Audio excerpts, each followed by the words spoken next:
Welcome to Climate Change with Scott Amyx. I'm your host, Scott. I'm today joined by Kathleen Biggins, who is the founder and president of CChange Conversations. Welcome today. Thank you. It's a pleasure to be here. All right. So Kathleen, why are you passionate about climate change? Because it's the biggest threat and challenge that humanity really has faced. And we are not moving quickly enough to protect our kids and grandkids from what nature will bring to them if we don't change what we are doing. So I have children, I have nieces and nephews, and I think we have a real moral obligation to leave the world at least as good as we found it. Okay.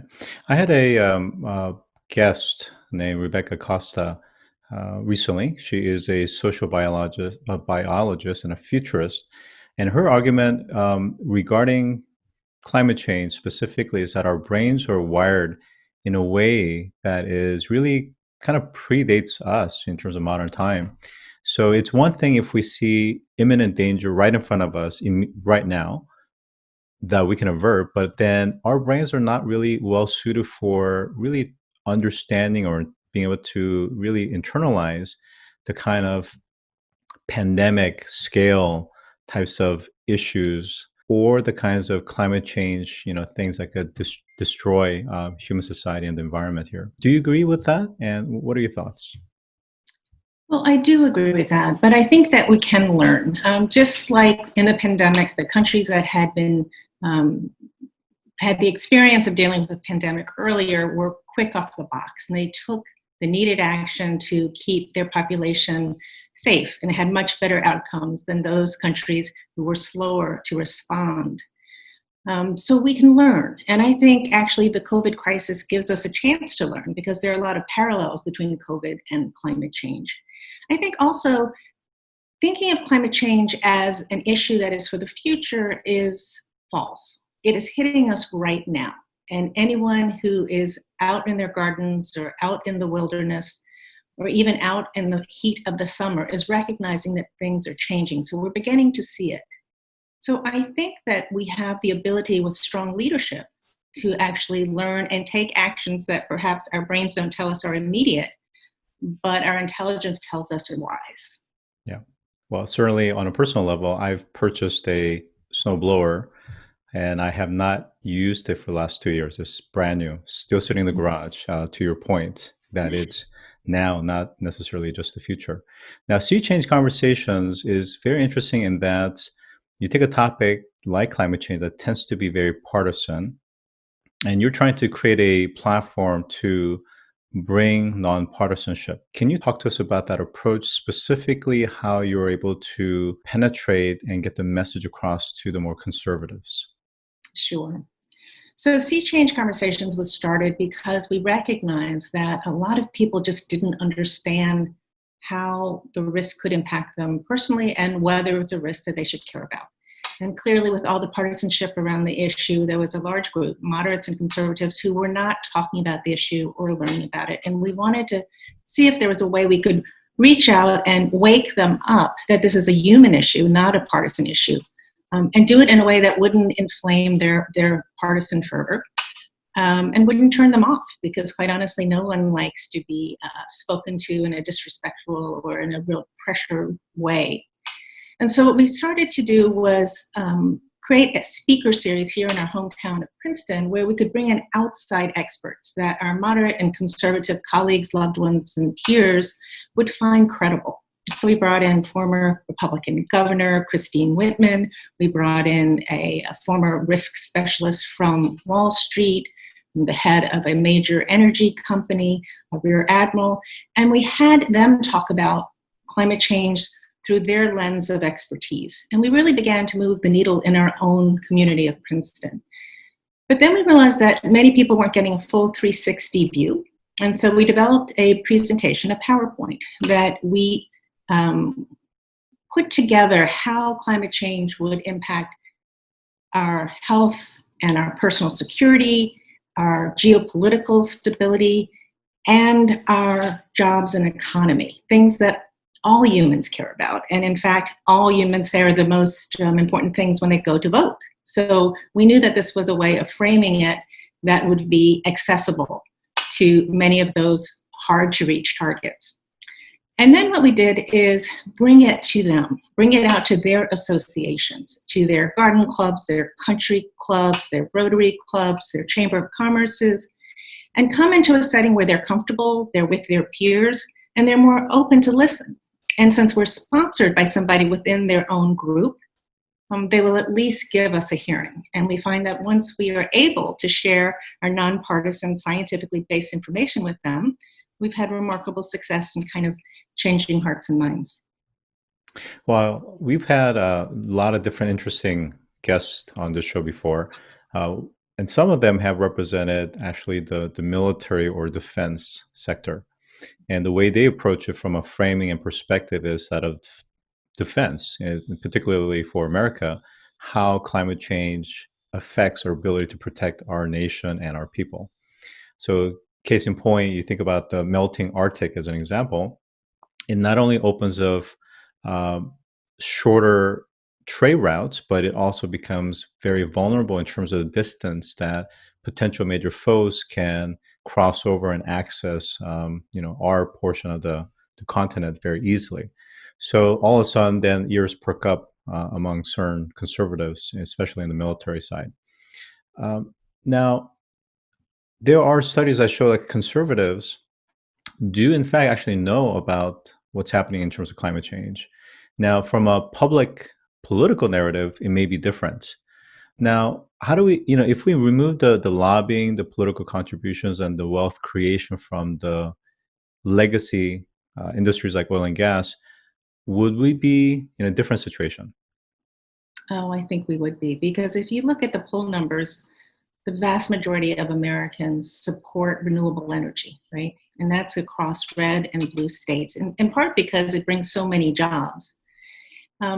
And yet we haven't had the support of renewable energy anywhere near the level that fossil fuels have gotten. So I think that's a really good example.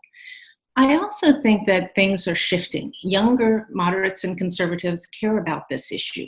And there are many within the Republican leadership now, including Kevin McCarthy, who have come forward and said, we need to have a different position on climate change because it's so important to these constituents that we care about. So I do think that there is a shift already happening, and I think a lot of it is due to the economics of the issue, the fact that, again, there's so many jobs in renewables and clean tech across this country, that there's momentum there. I think the lobbying has definitely set us back. I think that many of the big companies that are now just coming forward and saying that climate change has a direct impact on my entity and I care about it are raising their voices in Washington and saying we need stronger policy. We're just beginning to see that. And that's because they felt that they couldn't go up against these powerful lobbying groups before. And yet now we see them coming forward. So I'm actually quite optimistic. Super. You mentioned some policy proposals that could appeal to some of these conservatives and liberals alike. Can you share some of those examples? Well, I think that there is a real understanding that we need to support the industries that can keep us safe, especially when they give us jobs and when they give us cleaner air and cleaner water.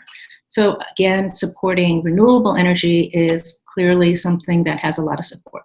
But many people also don't realize the new technologies that are emerging that really need to be supported at a policy level in order to get them up to speed so that they can scale up and really have a positive influence on moving towards that low carbon economy. We know that the Department of Energy has identified quite a few of them, and we know that they are trying to continue to support them. But in no way is that support commensurate with what's been given to the fossil fuels and what continues to be given to the fossil fuels. So I think if people understood that there were these new technologies that could give us so much of an advantage in dealing with this problem, they would really welcome that support. And some of those industries actually would enable us to continue to use fossil fuels safely if we could indeed perfect them. So I think that people need to understand two things. One, that we're heading in the wrong direction. Two, that there are technologies out there that could really help us if we pivot, and that would help our economy and keep us safer at the same time. And I think people across the aisles would come together to support that if they recognized it.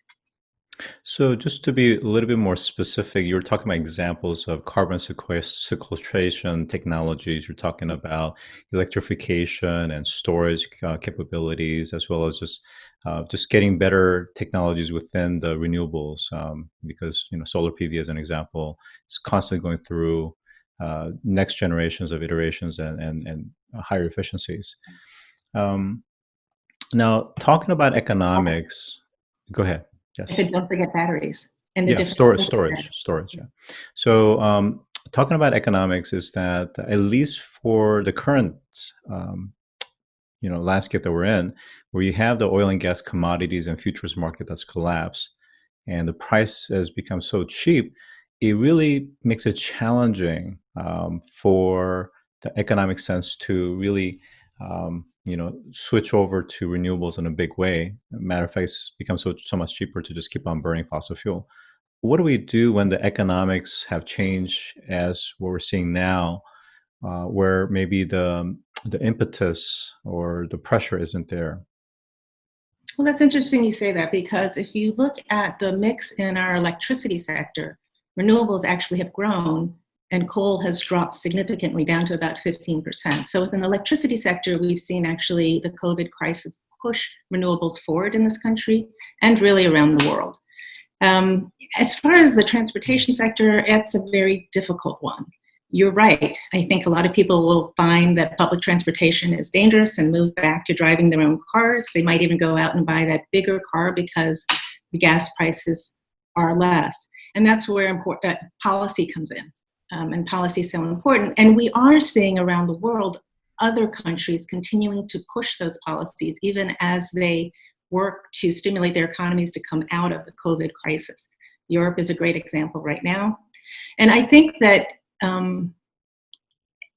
Americans need to hear the truth, and they need to hear it from people who they trust, and that people will pivot if they see the benefit. One of the other things that polls have shown is that as people look at the clear skies over Kathmandu and the clear skies over LA, there's a greater interest in moving towards having an electric vehicle because they can see the difference.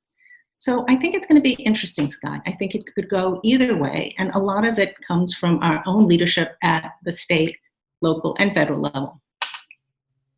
Yeah, very interesting times. I think there's a lot of questions and hope that post COVID-19, that situations and our perspectives would have changed. And I think a great example you bring up in terms of some of the landscapes and cityscapes that we're seeing, just never seen before in decades in terms of reduction in CO2 and greenhouse emissions. Any last comment that you want to provide to the listeners? Well, yes, I think that the COVID crisis has kind of absorbed all of our attention and all of our emotion, as it should. It is such an incredible economic and health challenge. It's the biggest one of our generation. But we shouldn't forget that climate change potentially poses an even bigger threat, and one that we don't have a vaccine or a treatment for as we go forward.